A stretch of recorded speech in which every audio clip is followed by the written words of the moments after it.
Okay, Lito's a panelist now. Lito, are you there? Aloha. Okay, you're a panelist now.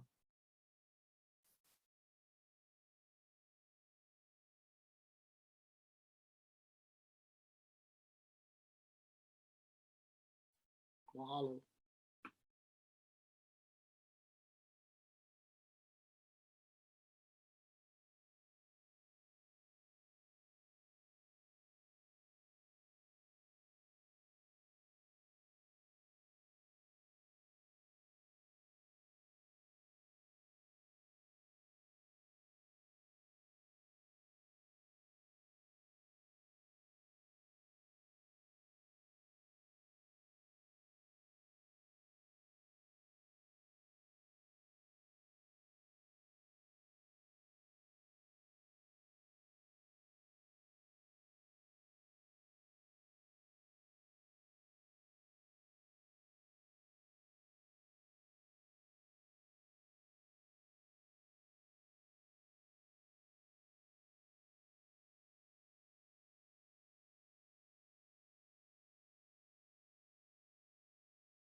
Aloha mai kako. My name is David Lassner, and I serve as the president of the University of Hawaiʻi, leading our 10-campus system and our flagship University of Hawaiʻi at Manoa. We serve these islands, which are the ancestral home of the Kanaka Maoli, or Native Hawaiian people. My own ancestry involves centuries of wandering, but I am now privileged to make my home in lush Waiomau within Palolo Valley, in the Ahupua'a of Waikiki, within the Moku of Kona on the island of Oahu. I am personally grateful to this place and her people, both of which have embraced me for over 4 decades. Over 125 years ago, Queen Aliʻi yielded the Hawaiian Kingdom and these territories under duress and protest to the United States to avoid the bloodshed of her people. And it was nearly 30 years ago that the U.S. government formally apologized for this act, which it has acknowledged as an illegal overthrow. As the only public institution of higher education in Hawaii, the University of Hawaii is strategically clear in our commitment to become a model Indigenous serving institution, committed to the sustainability of Hawaii's people, islands, language, culture, and knowledge. This strategic imperative is named Hawaii Papaʻokeʻau, or the Hawaii Foundation of Enlightened Knowledge. So today I welcome you all, and I offer up an invitation to join us in celebrating the University of Hawaii's ongoing contributions to the advancement of Indigenous Hawaiian knowledge. Mahalo. Aloha mai kākou. I am Mainette Kapiahi Patekinani Benham, Chancellor of the University of Hawaii West Oahu and co-chair of Hawaii Papaʻokeʻau, with Chancellor of Maui College, Dr. Louis Hokoana. Hawaii Papaʻokeʻau was established in January 2012 and consists of representatives from all 10 campuses. The purpose of this presidentially appointed committee is to set goals and objectives to address the higher education needs of Native Hawaiians through 3 pathways: leadership development, community engagement, and Hawaiian language and cultural parity. Our discussions focused on how our Native Hawaiian students, faculty, and staff, and their families were managing this challenging time.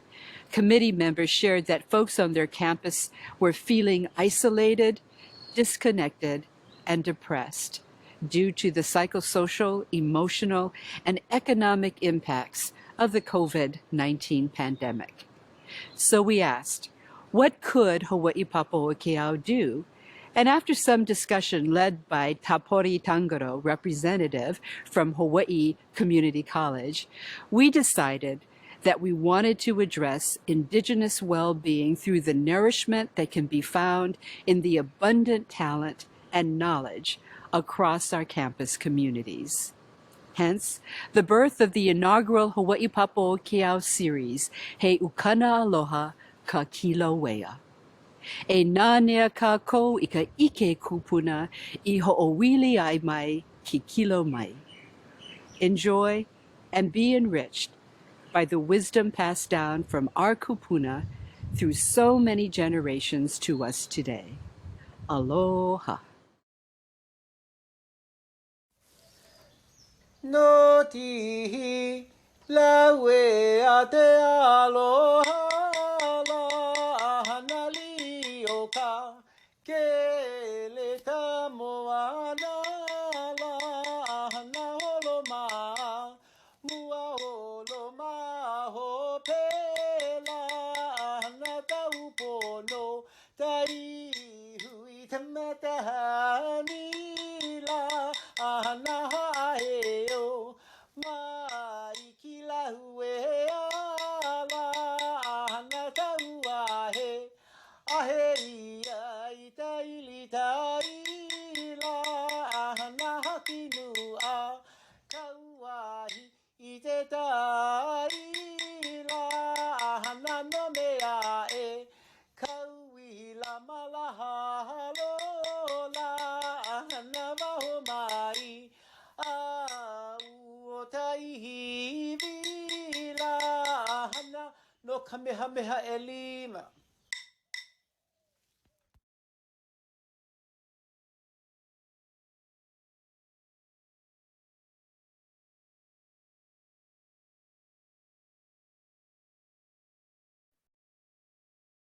Tala ia ui hana tahi, tanu ale huai haili, ia aina manui la haila, tainui tawai o helo helo, o helo le a te anolani, te tui ha maila e da pulena, tamakani hali ala o tana hele, he ala e da bua o te aliʻi, I lau pahiwa I ta waho, ta malu vehia o da wahalahi, haina e da bua I da hulana, te anolani no he noa. He noa no Keanolani Kanāhoahoa Keʻelikōlani. Aloha mai kākou o wau no Kekoa Harmon. My name is Kekoa Harmon. I'm an associate professor at Kahakaʻula o Keʻelikōlani, and also a representative for Yui Chilo for Hawaii Papo'okeao. This meleoli that I did honors Princess Ruth Keanolani Kanāhoahoa Keʻelikōlani. It was actually written upon her passing when she passed away in 1883. And there are a series of chants that were actually published in the Hawaiian language newspapers honoring her. And as we know, as far as mele go, that songs and chants are a way for us to honor Aliʻi and people that we have aloha for.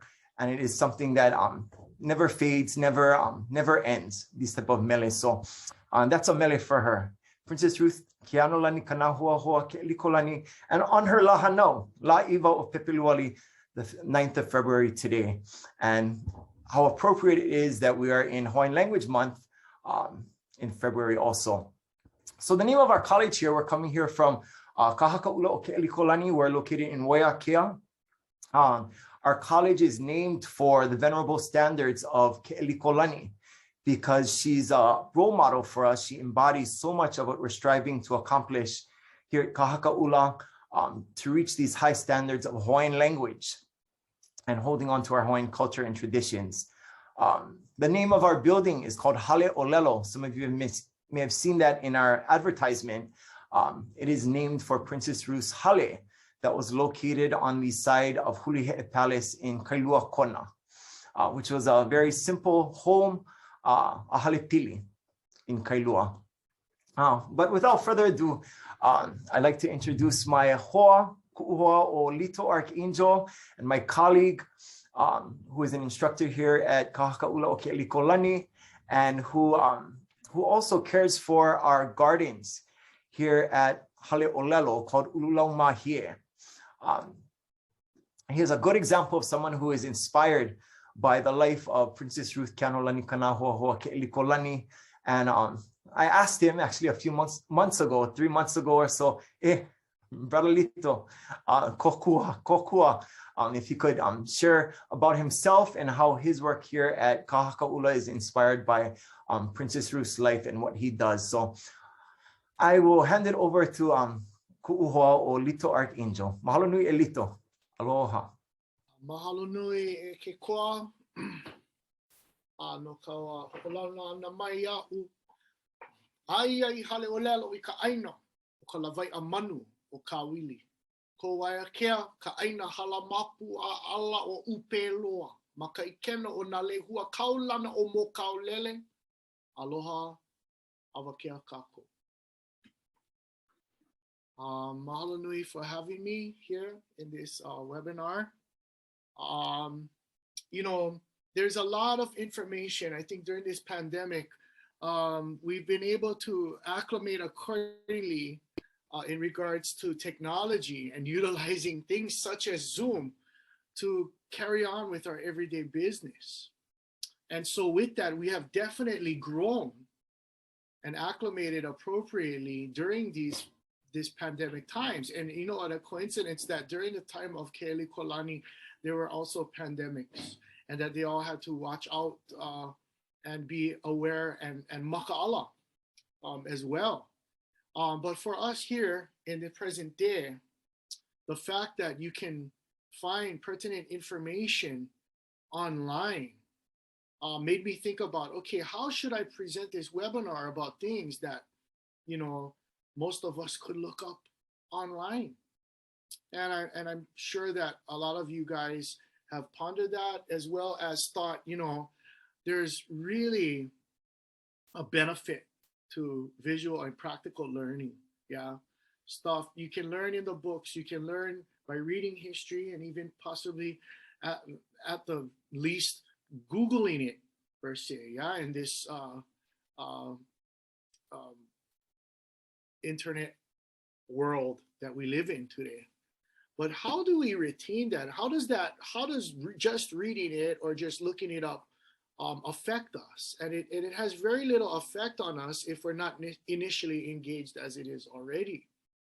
So I thought, well, you know, then I could share a little bit from a different perspective of how we see Keʻelikōlani, or how we pay our respects to her through our hana, through what we do. First I wanted to share with you is I want to share a song because it really kind of encompasses who I am as Lito, as well as my connection with Mea Hawaii, Hawaiian music, Hawaiian culture, and Hawaiian history, and Olelo Hawaii. And it all started out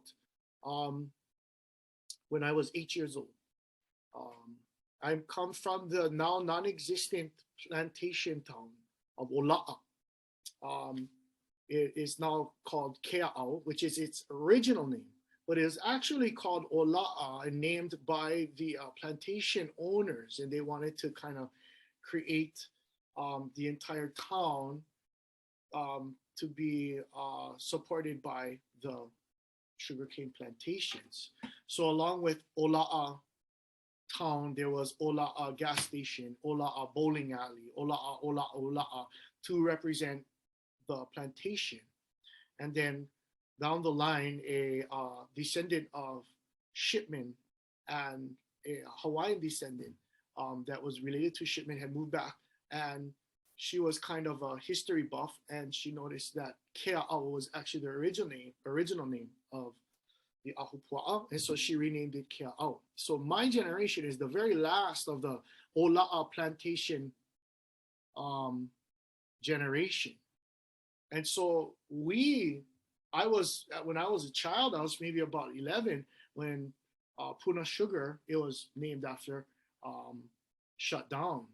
And that kind of caused a little bit of chaos for all of the Ohana that were living in somewhat harmony in the camps. And, it was diverse. You had Japanese camp, Filipino camp, Hawaiian camp, but everybody went to the same school and everybody kind of lived in Lokahiu during those times. And then when the plantation shut down, that was the first, we were called the generation of divorce, because before us, our parents, divorce was kind of unheard of.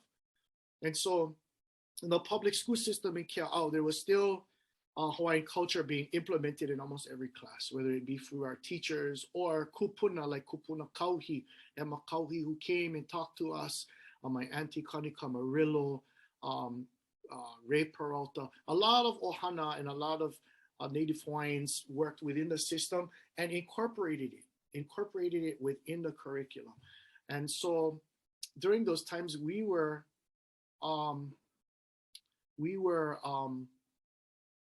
going through this trauma of separation. Yeah, we're kids, we don't know what's going on, but our teachers knew, and a lot of them were related to us. And this is where the music and the culture were allowed to comfort us and help us deal with this transition. Yeah, our parents were separating. Almost every one of my classmates' parents got divorced because of the financial turmoil that they were put in because of the shutdown of the plantation. So I want to just start off with a song that was taught to me by one of my teachers, Mr. Clarence Zukaran, that really introduced me to the value of Olelo Hawaii.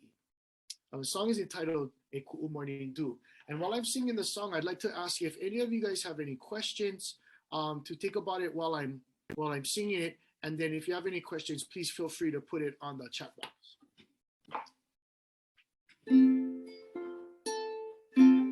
And I sing this song twice. I sing it low in a lower tone in honor of all the kane who had, the kumu, who had helped us. And then I sing it leo kie kie for all the wahine that have helped to rear us throughout the years. E ku'u morning alia mai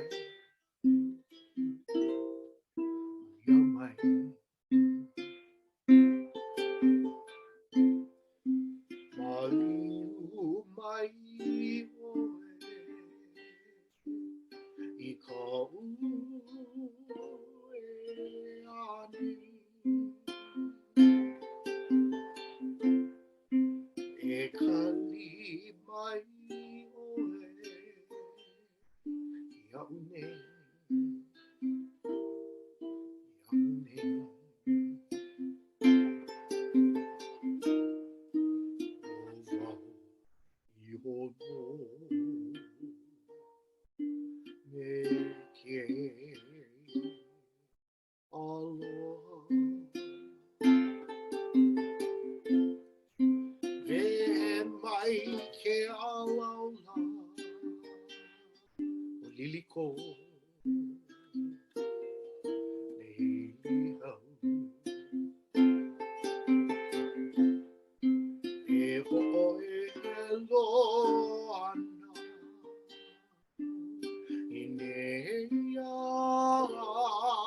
papalina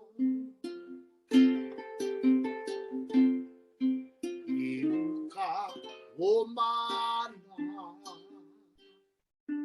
ikayu hivai malaila no kaua epi mauai eku manindu aliamai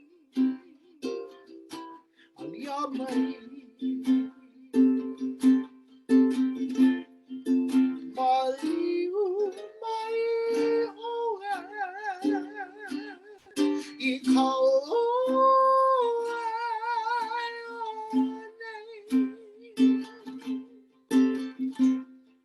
e kali mai oe iau nei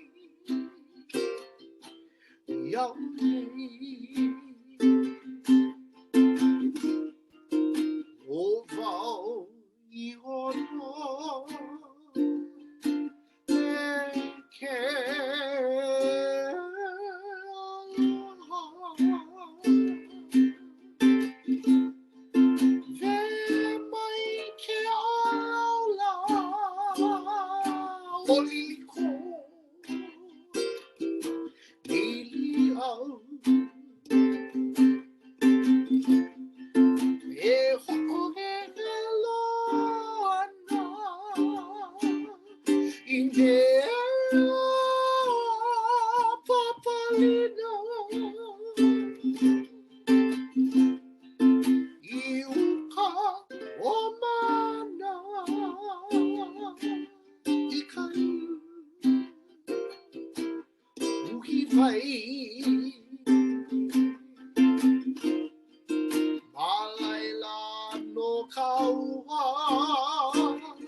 Ai polole, that song. So what's the pilina, the connectivity, the connection between that song, me, Keʻelikōlani, Haleʻolelo? Well, that's when I first heard the name of Larry Kawanoi Kimura. And you know, growing up as an 8-year-old in Keʻau, you don't really pay attention to the artist or the composer. But for some reason, that song did something to me and allowed me to focus, despite the troubles that were going on at that time. It allowed me to just make it to the next day at the least. And so that's where my journey started. You know, at that time, who's Larry? Not to know, like, after all these years, I end up working with him and for him and as my kumu. And so I think the gist about it is the fact that, you know, I wasn't able to sing it like that before I started working at Haleʻolelo. There's no way I could have done it justice, because what Keʻelikōlani was representing and what was a strong advocate for was for her culture, her language, her people, her aina, and everything in between. And that if I wasn't able to project the imagery appropriately and to learn, then I wouldn't be able to do that song justice. And so I thank Ko Kahakaula o Keʻelikōlani for allowing me to learn and to teach and to continue this process of learning and teaching and giving and receiving based off of Keʻelikōlani's rhetoric of ho'omau I ka mea Hawaii, broken down in the kahonua ke kumuhonua mauliola, the 4 foundations of culture, the Hawaiian culture, the ike ku'una, the traditional knowledge that was passed on, the lavena, the learned behaviors that are passed on, that were passed on for generation to generation as well, have changed throughout the generations. So how do we reinstate these types of learned behaviors that we see in some of our haumana and some of our keiki okaina to this day, and sometimes we don't, and that's the reality of it. You start to see more of the old school lavena in Kulakaiapuni and Hawaiian immersion schools. It's definitely noticeable. But how can we ho'omau that in public school systems for all of the children of Hawaii? Because to me, what is more important is that I know who Ke'elikōlani is. We all can go online and look up her bio online. But what else more than that? How do we really get the public to understand who Ke'elikōlani really was and what is so important about her? And I think what people don't realize is all of the actions that she had done in her time really allows us to have what we have today. Bishop Estate lands, Kamehameha schools, so many things that if not for her would not be in existence today. So we have plenty mahalo for that. Sorry, I'm just looking at the questions. And so for me, wanting to further myself, to better myself in Olelo, Hawaii, being that I was from Hilo, born and raised, gave me the opportunity to be able to learn more here at Hale'olelo. But like some things, all us kamaina know that some things happen for a reason, and sometimes the trade winds just kind of bring in stuff and lay it on your lap, and it's up to you what you want to do with it. So in regards to starting here at Hale'olelo, it was about, I would say, 9 years ago. Well, before that, I had went to college with my colleagues now, like Kainani Kahaunaile, Jason Iota Cabral, Piki Hayward, Kiala Kava'auhau. We were all in the same generation. And those guys were full on into Olelo, Hawaii. And I was full on into potting. And that was my major. And until I figured out the new term, college term, academic probation, which allowed me to make a change in my path to join the military, because I lacked the self-discipline to be able to graduate from college. So I went, and as soon as I left, in which I know a lot of you can relate to, is I started to appreciate home tenfold.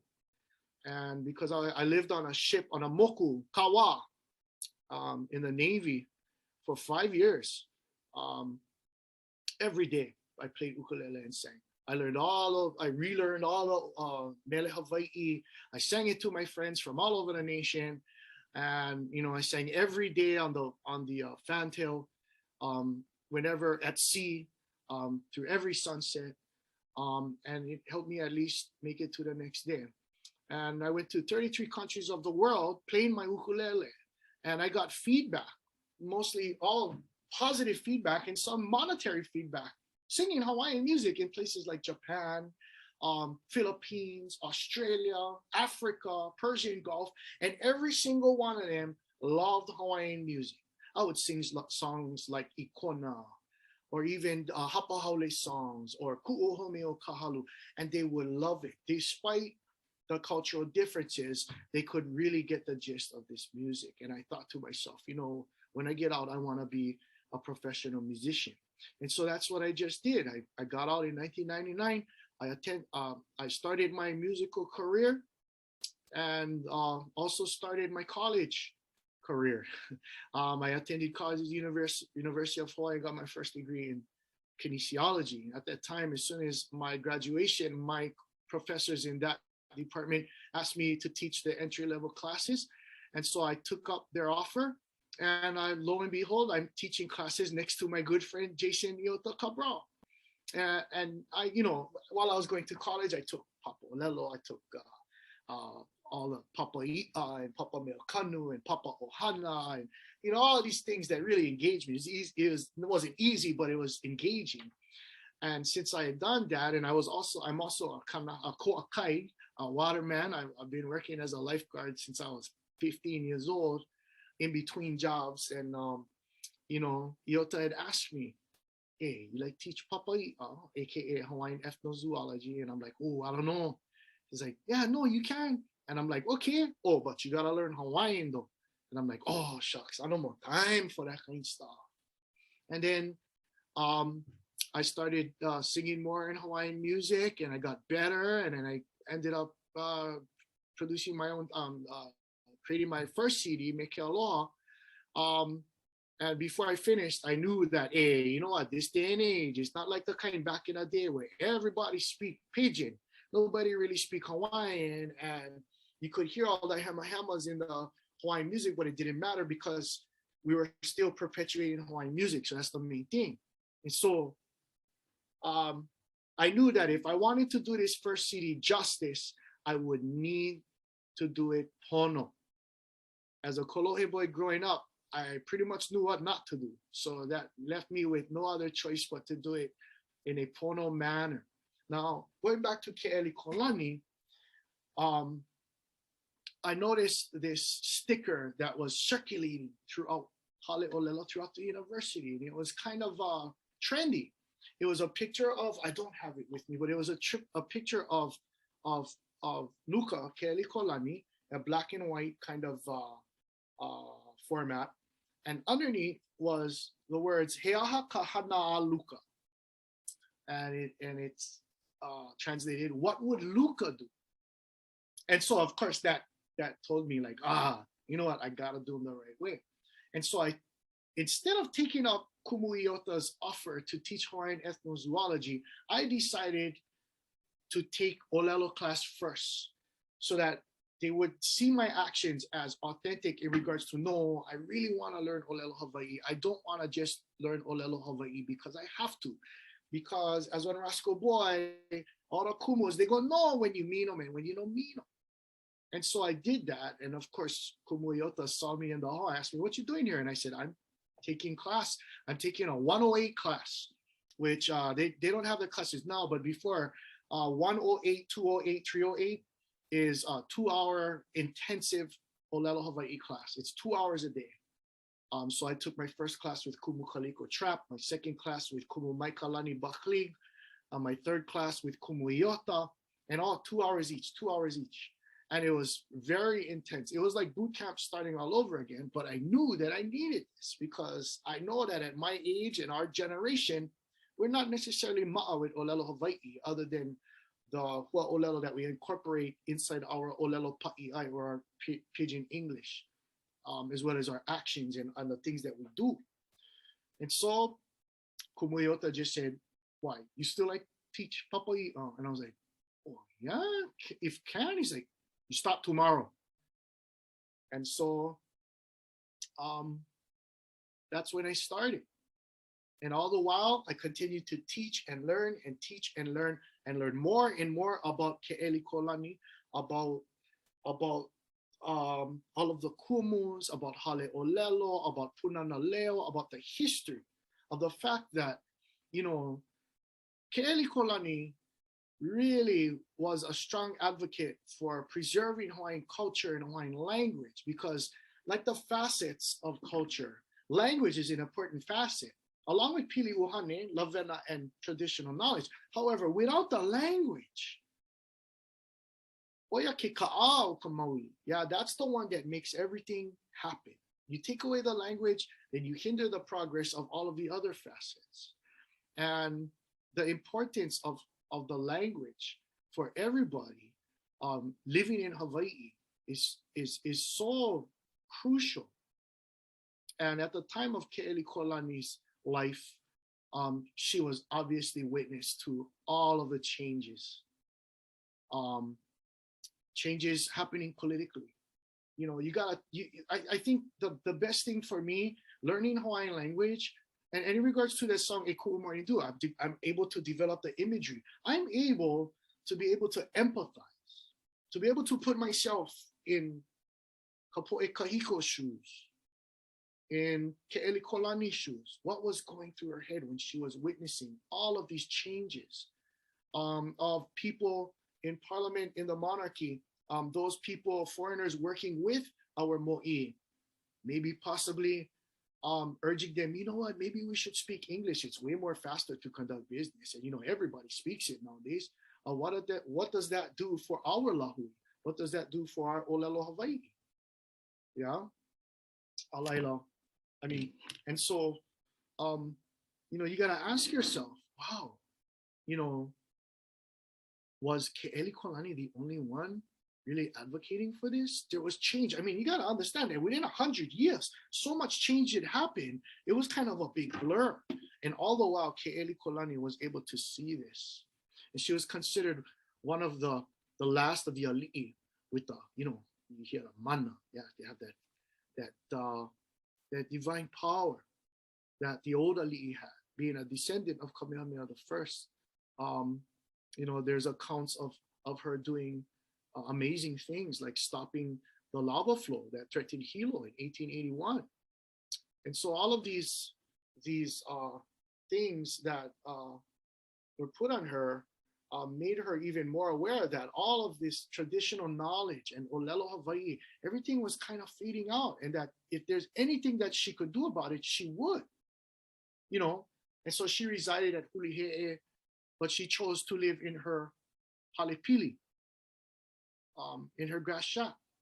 And in there, she actually had more autonomy than she did anywhere else, because as soon as you enter the house, you speak Olelo Hawaii, vale no.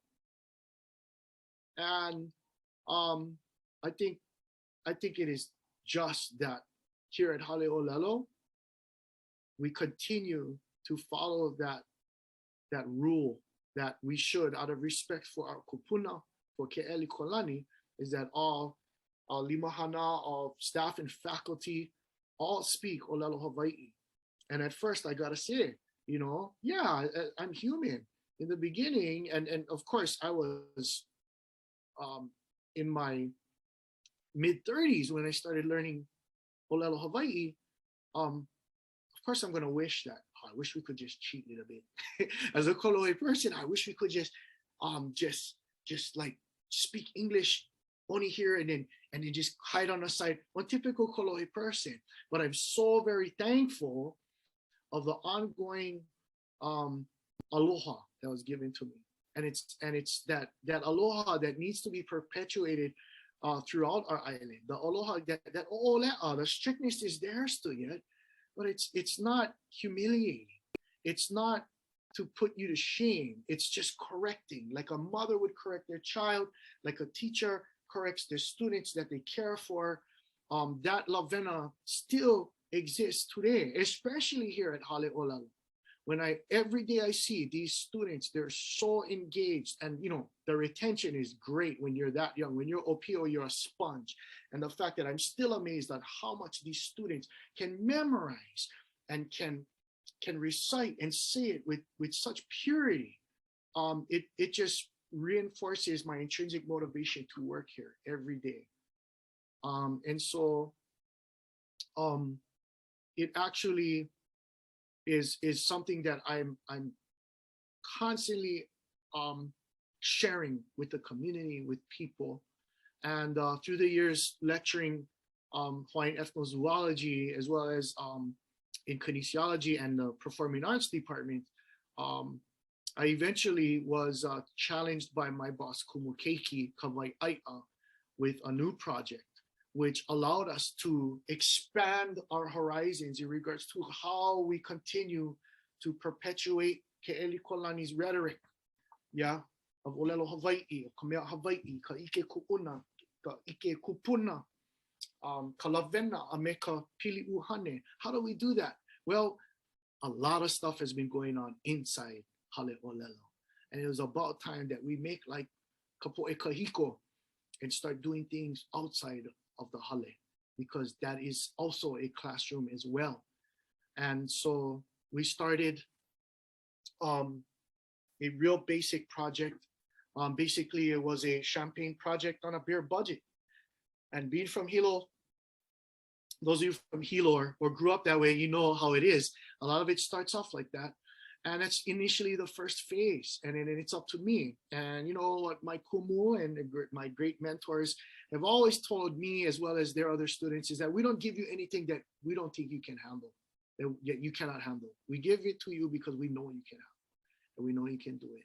And so I took this project on with, it was an honor for me to take it on, a great privilege, but also realizing that it was a huge kuleana, because you basically got to figure out how we can create an outdoor living environment with Champagne project. And this is where creativity, ingenuity, and all the things that the ancient Hawaiians were really excelled in. And then I go back to the sticker. He aha kahana luka. What would Luka do? And so the first thing I thought about was I tried to image, you know, what if, you're looking in this day and age where we were watching Avengers and we're watching all these sci-fi movies where time warping and time travel and all these powers happen. So I'm like, say, okay, hypothetically, let's say we get an ancient Hawaiian to time warp here to Hilo, to Haleolelo right now. We fill them in on all the enehana and all the technology and all the modernization it has that we have to offer. How would he or she go about their business? How would they, of course, they would be definitely engaged by technology. But I think the things that would still stay the same, I think that are still the same, are the things like the elements, are the things like kalai, like kilo, to observe, to analyze to a point to where the obvious kind of, it's beyond the boredom, and then you look past that, and then you start to see all the little idiosyncrasies of everything that is occurring around you. And these are what the ancient Hawaiians did, and they were able to identify things that were different, identify changes and reasons behind those changes, like the ua.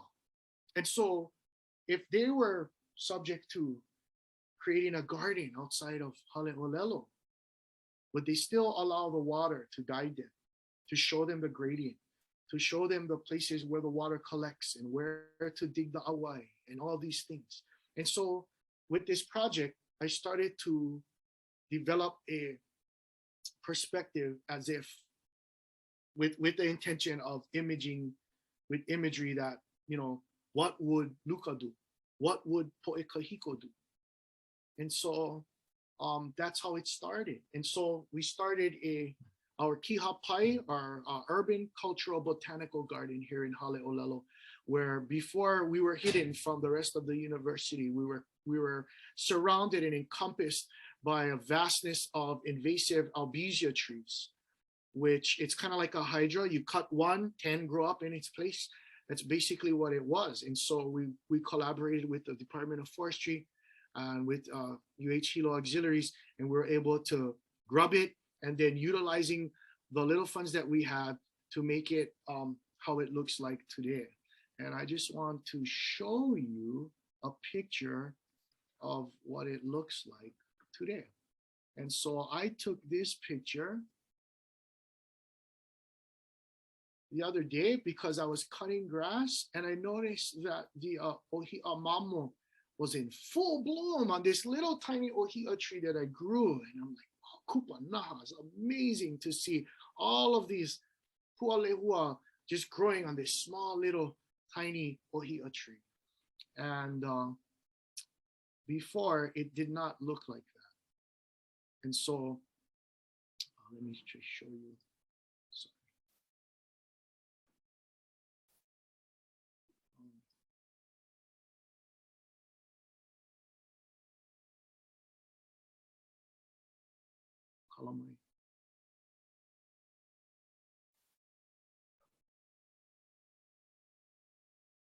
So this is what it looked like before. This is an overhead. So this is Haleolelo, and this is the albizia canopy that was growing. It doesn't really do it justice looking at it from the overhead, but as you can see, This is how it looked like before. This is looking from the bridge. And then they started clearing it out. And this is from Haleʻolelo looking towards UH Hilo.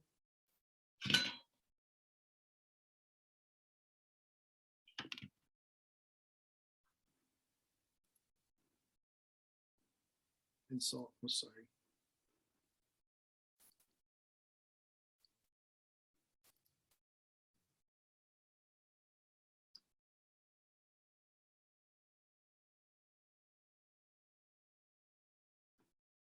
And this is how it looked like when we were laying the grass. And of course, it was a collaborative effort.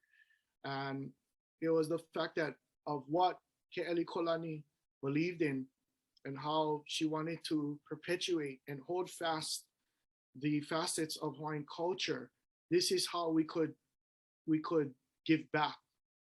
You know, this is how we could help to perpetuate it by creating this outdoors classroom to extend the knowledge in the classrooms beyond the walls of Haleʻolelo. So in this garden, we were asked, you know, do you want to do a short video? And so I thought to myself, well, you know, with technology today, people make such great videos that I don't think I could do it justice to make it at that highest level, but to utilize creativity to be able to show you guys, just show our typical day that we work in Haleʻolelo and at the garden. The garden was named by Kumu Keiki, Ulu Lau Mahie, and it is our urban cultural botanical garden. And so I'd like to share with you guys a video of myself, another Kumu, Ika and a student of ours, Kawa. And please enjoy the video. It's a little bit organic, but I'm hoping it's engaging for you guys. Is Maria going to play the video? Mahalo.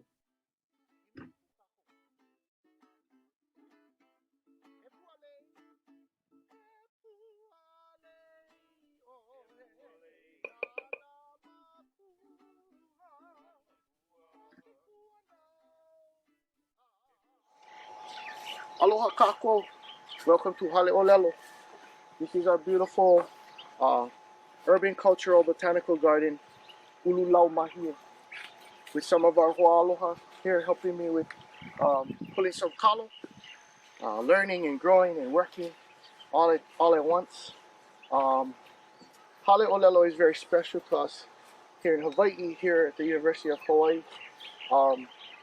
I see it as a place of the foundation of the revitalization of Hawaiian language, from which it had almost become extinct. And thanks to the efforts of our matriarch, per se, Princess Ruth, Luka, Kanāhoahoa, Keʻelikōlani, her efforts in her time, being aware of how even Olelo Hawaii was being pushed out of the picture through politics, through everyday living. She was very stern about maintaining those traditional values and types of knowledge, such as Olelo, language, learned behaviors, and spirituality, all need Olelo Hawaii. And even in her time, as a well-educated Aliʻi, she was taught, she knew several languages, she was taught to be a leader.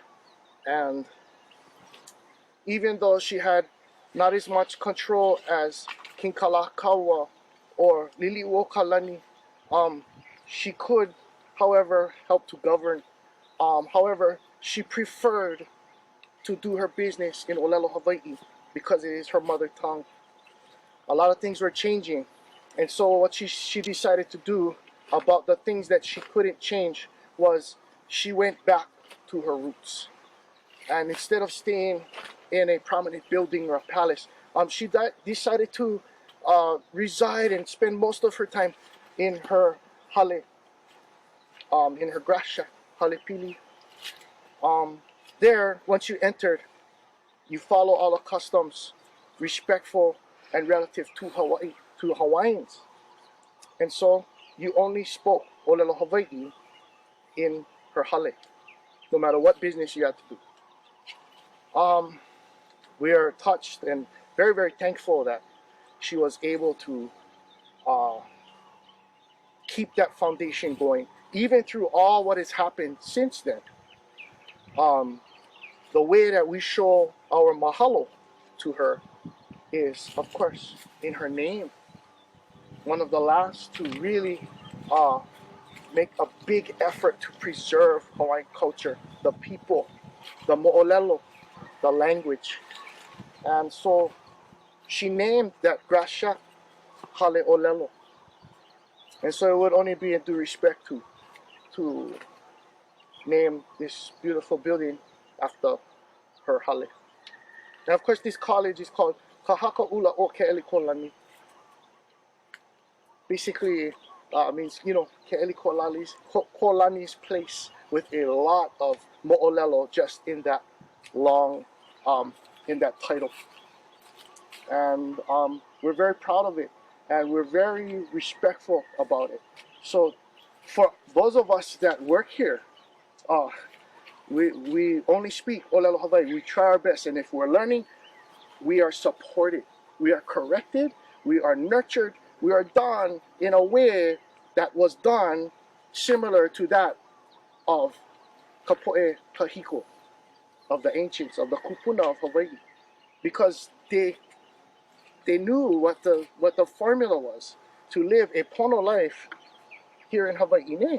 They have a huge head start of the rest of the world because they were already master navigators and master farmers and master fishermen and so many types of other ike ku'una, or traditional practices and knowledge, before they even arrived in Hawaii. And then they had over 1,000 years to be able to hone that to Hawaii. So they are a part of Hawaii. And the fact that this coming here to work every day and looking at Hale Olelo makes me want to contribute even more, because it's more than just an institution. It's a way of life. It's about ohana. It's about, regardless if we're blood related or not, the actions that we do for each other, for the aina, for the culture, for the language, we all support it collectively. And so what this whole garden serves as an attempt, an opportunity to be able to match that of the pioneers, the kupuna, the polopeka, the professors, the kumu, everybody here, how hard they're working inside through all of these years of continuing to to keep pressing on and becoming better and never being satisfied with what we currently have, but being thankful for what we have, and knowing that we can kulia I kanu, we can strive to reach the highest peaks, maybe knowing that we'll never reach it, but we're going to definitely be better than what we was yesterday, through learning, primarily following our national motto. And nowadays I feel that the people of Hawaii, if they want to feel a sense of entitlement, they should be entitled, they are entitled to want to learn more about Hawaiian culture out of the respect, especially through the language. Because once you learn the language, you start to see everything totally differently, and I can vouch for that. And here I'm with my friends. I have a student here, Ukana Aloha, and I also have a colleague, a former student of mine and a former classmate of mine. We both entered Olelo Hawaii classes from Makahiki Ikahi from the first year together, Aka, and he's also a fellow musician. And so all of these things that we do, whether it be for the school or on the side, it's always connected. We always have this connection, and we're very, very aware of the pilina, or the connectivity between not just us and the boundaries or the limits that we set as humans, but with everything and everybody. And what we do in our other oihana as a musician, as an entertainer, as a community provider or leader, or just a helper. This school definitely helps and serves as that kahua, or the foundation of where Native Hawaiians, of where Hawaiian culture, of where Hawaiian language, and all of the beliefs, values, and customs associated with are allowed to grow and evolve. And thus, I think it's very important that we not forget the stuff that we do outside. Yeah, because this is also a classroom. This is an extension of the big brain right here, and everything working, the engine, and it's going, and we try to serve here as an extension of Hale'olelo, an outdoors living classroom, a place where we can learn more about our kupuna, where we can learn more about things that we may have taken for granted, or that we may not have even known, but our kupuna might have known. And so different forms of curriculum we implement to the students, to the interns, to the volunteers, from anybody. Anybody in the community can come and volunteer. But what is primary is that we get our students out here working, and we can work, and we can vala au maka'olelo Hawaii, and we can continue to strengthen our weaknesses together. And at the end, we always end up with something good for ourselves, and for you, and for everybody else here. We malama kekahi kekahi. E ika eo. Ke la vai ho'oku i ka pele. Maka hiki e hia ke la. Makahi o ka makahiki 12 kanawalukumakahi. Au kake. Alright. Ua maka'u o hilo. Ke kahe i o hilo i ka pele.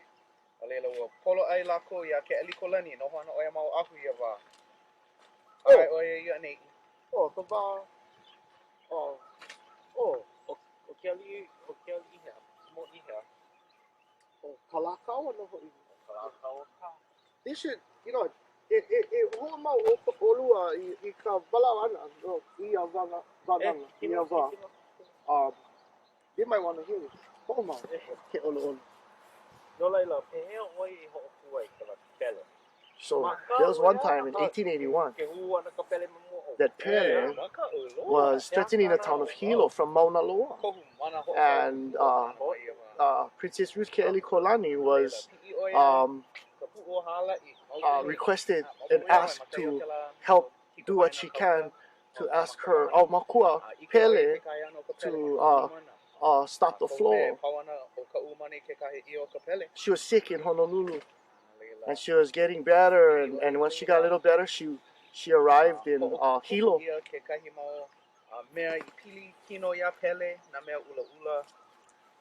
So she went to the floor, to the edge of the floor, and she brought some gifts for Pele. She brought a red handkerchief, red to represent Aumakua Pele. Or some rum. Brought some rum.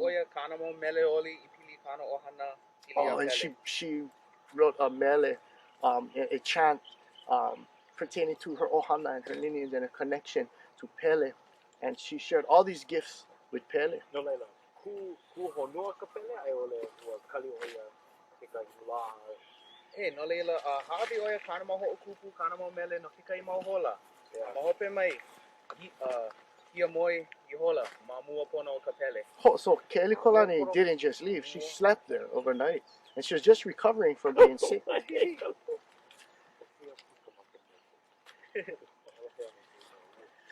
When she woke up in the morning, the flow had stopped.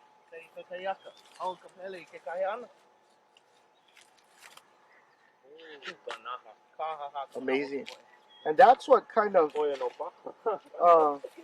reinforced the fact that Ke'elikōlani was one of the last Aliʻi descendant of the Kamehameha Ohana, and that she was possibly even the last of the Aliʻi that contained that type of mana that the ancient Aliʻi had.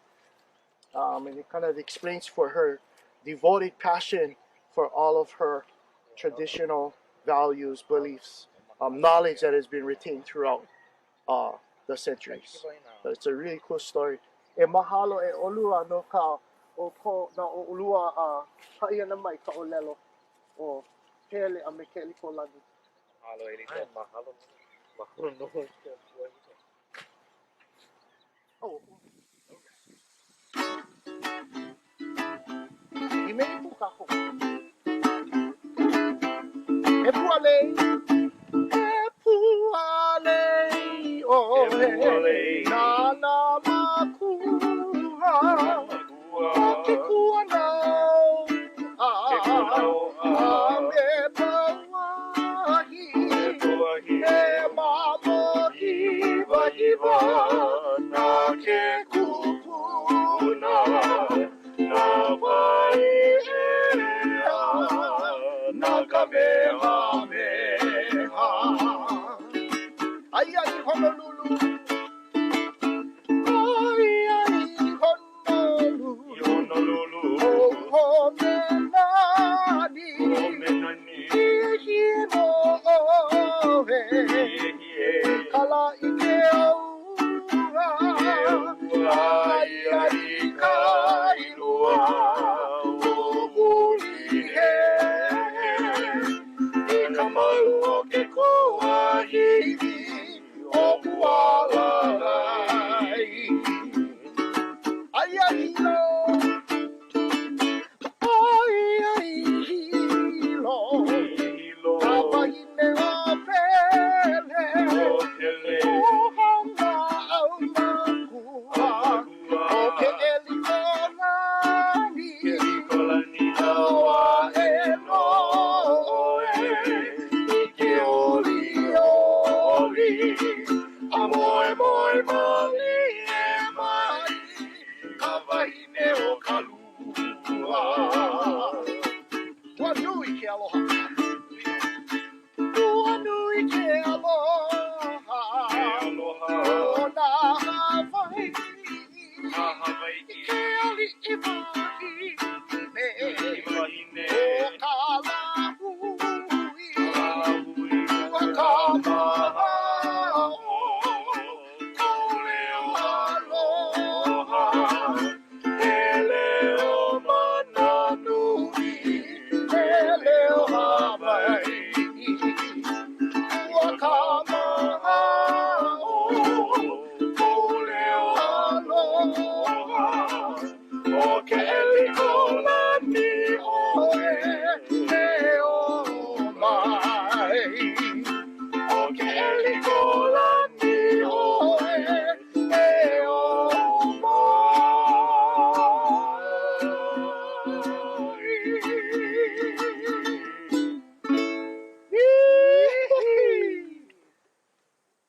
Yeah.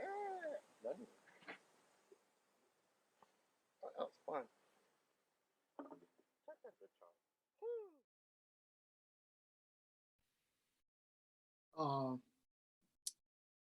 E hui kala mai ia'u, there was way too many ums in the recording. No uka have my fault. I was a little bit nervous. I don't know why, but I hope you guys liked the video.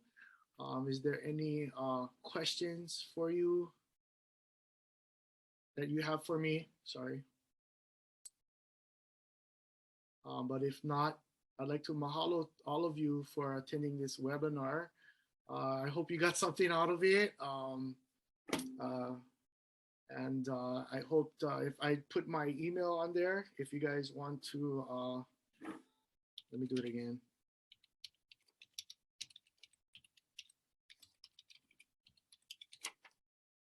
If you want to learn more about our Kihapai Ululau Mahie, if you would like to kako'o and come support, feel free to email me. And yeah, let me see if there's questions here. Oh, Hikino. Yeah, let me.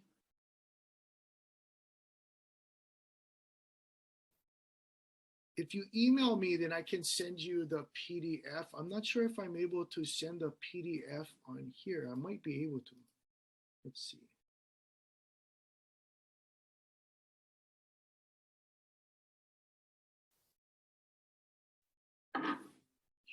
I don't know.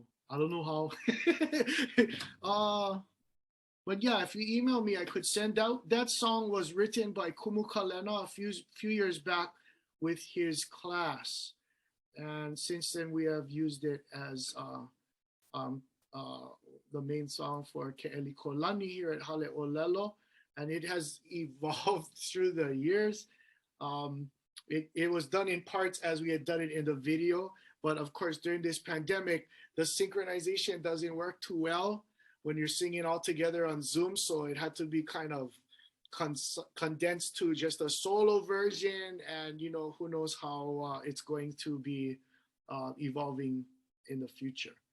Mahalo, mahalo nui, mahalo Idana and Apoliona, mahalo nui. Other than that, I would like to mahalo everyone for attending this, and yes, we will be providing programs and huaka'is for students. We actually have kind of a mahalo nui, Abby and Sherry, to answer your question. Yes, we actually have some people waiting in line, but because of the pandemic, we had to limit our excursions. But as you can see, hopefully, I don't want to jinx it, but it seems like we are weaning off of this pandemic, and hopefully in the near future, we can start incorporating more huaka'is and programs for acculturation, as well as incorporating more Ole Aloha Hawaiʻi. So feel free to email me, and I will answer your emails as soon and respectfully as possible. Let's see. Okay. Mahalo nui, Karen. Mahalo nui, Sherry. Mahalo nui, Kalaiku. Mahalo nui, Apoliona.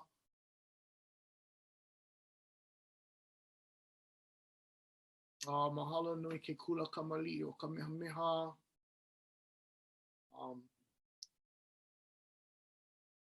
And yes, we actually do have some from ke kula o Kamehameha o Kea'au waiting for us to take them up on their offer to come visit. Mahalo nui.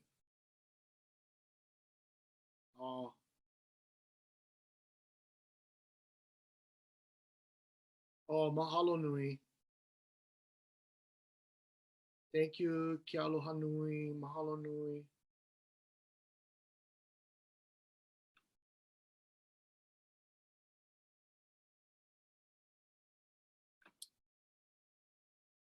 So I think that would be it. I'm sorry, I'm not too ma'a with the puni of this webinar. But I mahalo all of you for attending. And again, please come visit Ekipamai when the time is right. And I hope to see you all soon in person. Hopefully that would be really awesome, so that we can all share our mana'o and share our aloha with each other and collaborate and huipu and launapu and grow together. So on behalf of ko kahakaula o Keʻelikōlani, ma ke kula nui o Hilo, mahalo nui loa, a hui ho aku no, me ke aloha mau a mau. Aloha, a hui ho, mahalo.